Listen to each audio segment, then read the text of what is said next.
Ayun siya mga idol. Kaibigan. Kaibigan. Yan siya mga idol. Kaibigan, kumusta? Ha? Kumusta? Anak ko diha. Oh, sige. So, yan mga idol. So, yan, lapitan natin siya mga idol. Nakoy pagkaon dala si mo ha. Pasensya na kani ha kay mo ra gid akong dala ha. Okay na kani. Yan mga idol.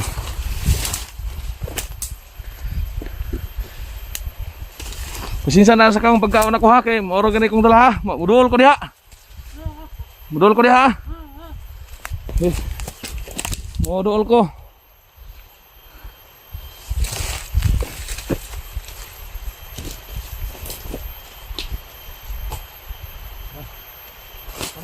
Anak, kay moro gani kong dala. Okay. Okay, dumat. Kaon ka? Kaon.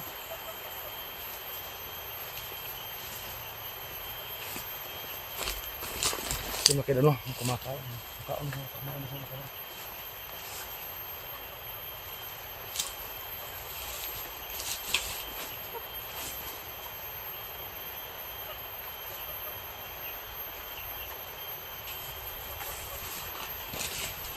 So, hayaan mo natin siya mga idol, no? Habang kumakain siya, titingnan muna natin.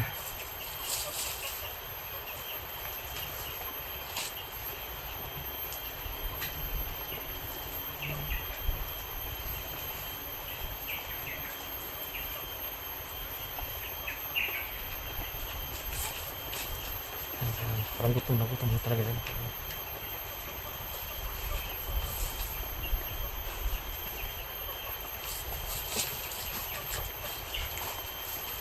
Igal, dili ko mo doon jumat, ano ko sa mga ha? Oh, dili na ko.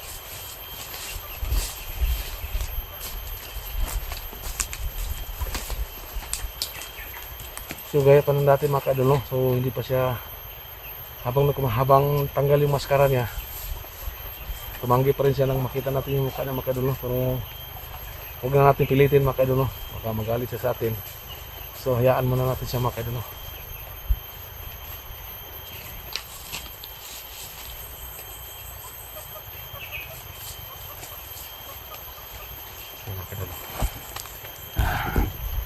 Kung napapansin niyo, may nakalagay na isang bagay dun sa tabi niya mga kaidol. Yung nakabalot na itim na tila. So yan o. Yan mga kaidol, nakikita na yan, nakabalot ang itim. So nakapagbihis ay suyo sa mga kaidol. So kung napapansin natin, yung nakamaskara, parang nakabihis na siya ng damit. Yan. Ya, okay na, okay. Okay.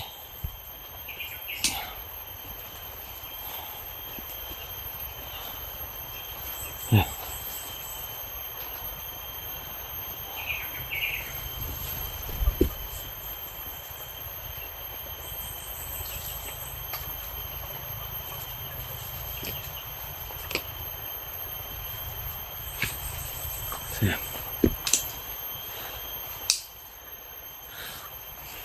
Yan.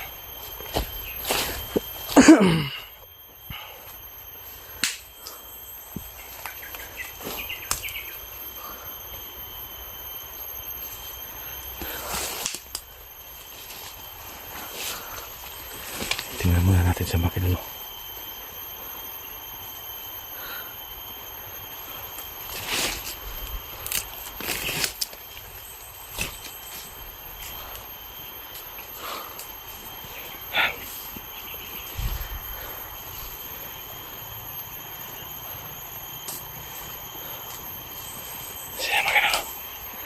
So, huwag natin siyang pursahin mga kaidol.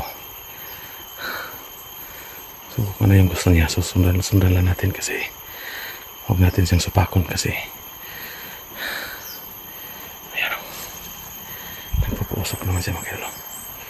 Pero nag-interesado ako sa bagay na yan, yung nakasandig yung sa gilid ng lalagay mga idol. Yung nakabalot ay itim na tila kasi yun na nakita natin kanina na niritualan niya mga idol. Yan.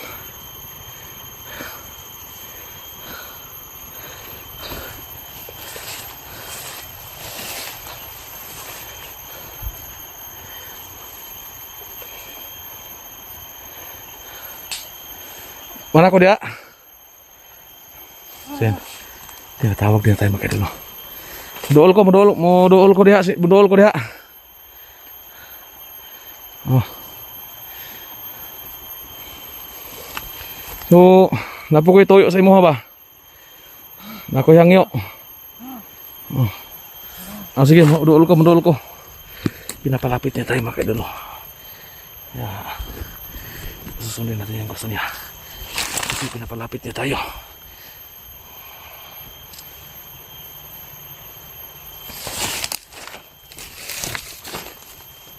Hore.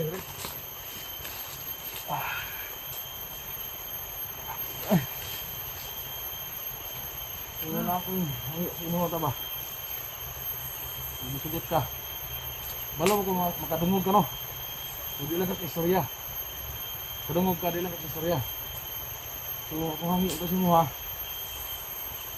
na ako ron dire ay nga itong tabang nimo nga kung isa kauban ba nga bihag ron si Eric ang kauban ako wagid may sa tinuod lang ang mga tao nakagunit sa hakaron si Commander Ligaya ang mga tao yan, ako yung mga kapangyarihan ba so wagid may kasarang siya ha wala kaming panglaban sa kanila kaya dito ako ngayon may makikiusap sa iyo kung pwede tulungan mo kami na maligtas si Eric yan ang kahilingan ko kaya ako pumunta dito kasi kailangan ko ng tulong mo kasi alam ko na may kakayanan ka sa paglaban kasi sa nakita ko sa iyo may kakaiba kang lakas at alam sa paglaban kaya hindi ko nagdalawang isip na pumunta dito para hingin ang tulong mo kung papayag ka. Hanap, unlakan mo yung hilingan ko sa iyo kasi wala talaga akong ibang malapitan. Hindi, ikaw lang yung malapitan ko na pwede ko hingan ng tulong para mailigtas yung kasama ko na si Eric. So ako nagpapasalamat din sa inyo na ganun tuman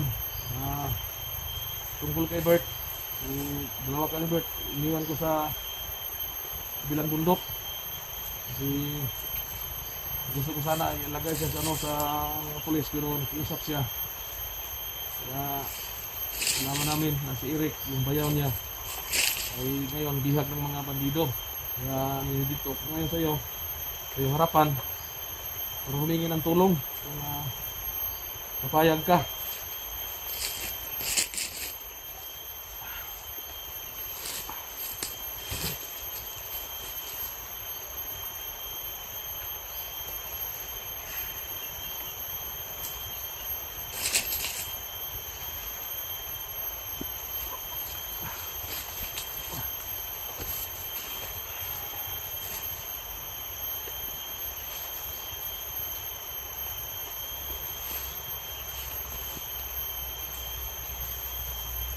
Wala, baril.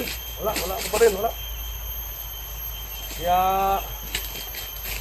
nandito ako ngayon para humingi sa inyo ng tulong kasi wala kaming sapat na gamit para labanan si Commander Ligaya.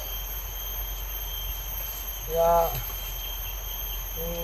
napayag ka na sumama sa akin doon sa kabilang bundok para kahit paano matulungan po ko din.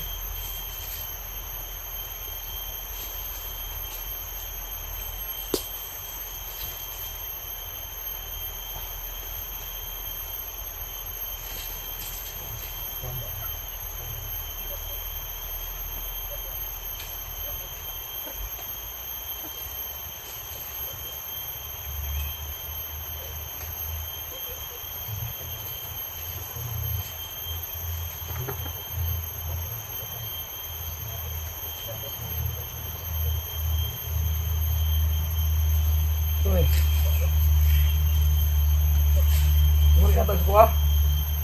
Ito man siya.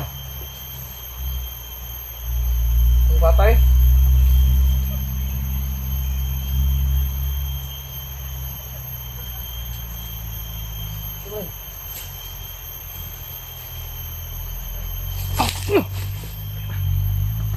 Bigat man kayo, ang bigat. Hindi ko madaog.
Salamat, salamat.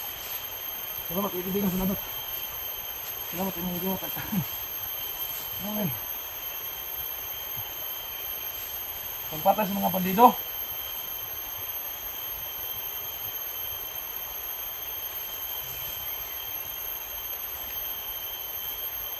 Ang dili ni Posel, dili. Asa ko man eh, ibunal. So nakidol no. Isa po nga, hindi po tayo makapaniwala no.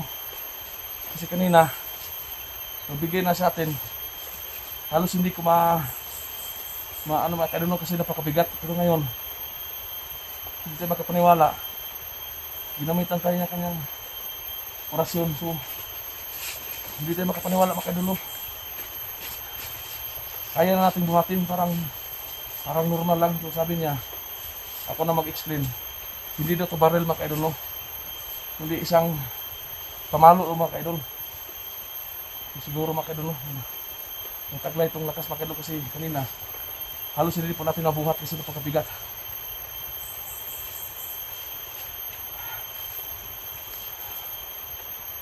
Salamat kayo kaibigan, salamat kayo kaibigan. Salamat kayo.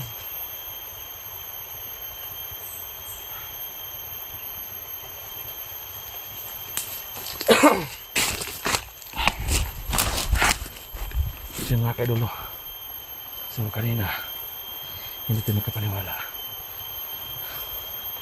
First time natin na binigay na sa atin ito.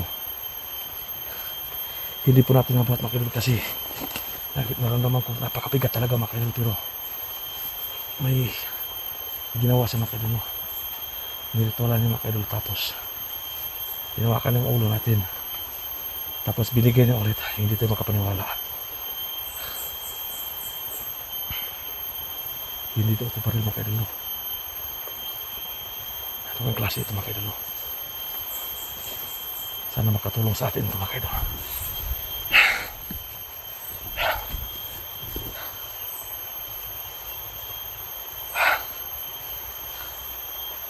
Ayan siya mga kaidol, no?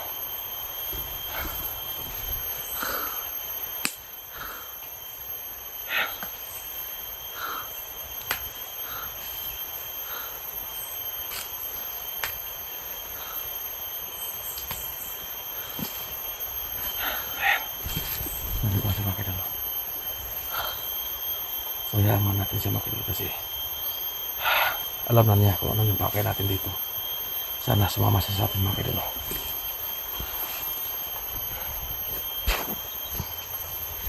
Ayan mga kaidol. Tinawag na tayo mga kaidol. Ha? Dul ko diha. Ang kini dalo na ko re. So bakit tinawag din ulit mga idol? Ano kaya ang ibig sabihin nito mga idol? May wala tayong magagawa kaya sundan natin siya.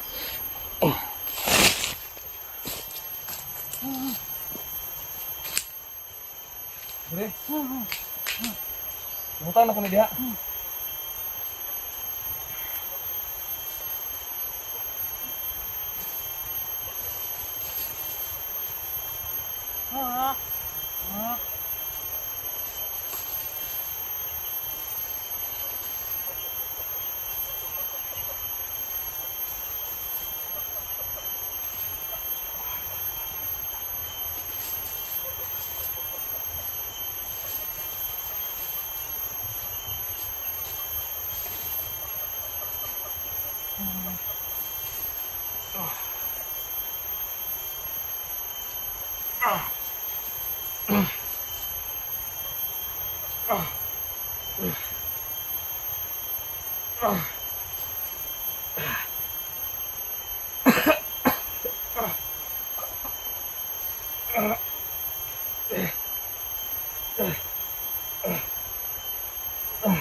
Selamat, selamat.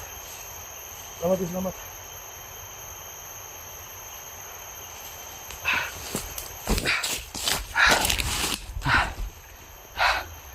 Yan mga kaidol. Grabe. Iba yung pagkaranan ko mga kaidol. Parang sobrang gaan ang katawan ko mga kaidol. Hindi ko makapaniwala mga kaidol.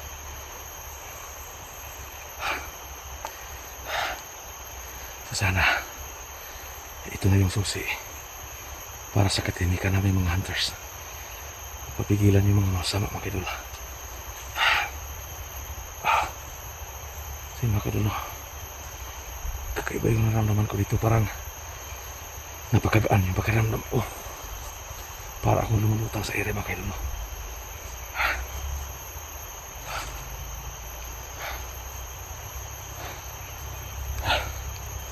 Yan siya mga kaidol. Salamat kayo kaibigan.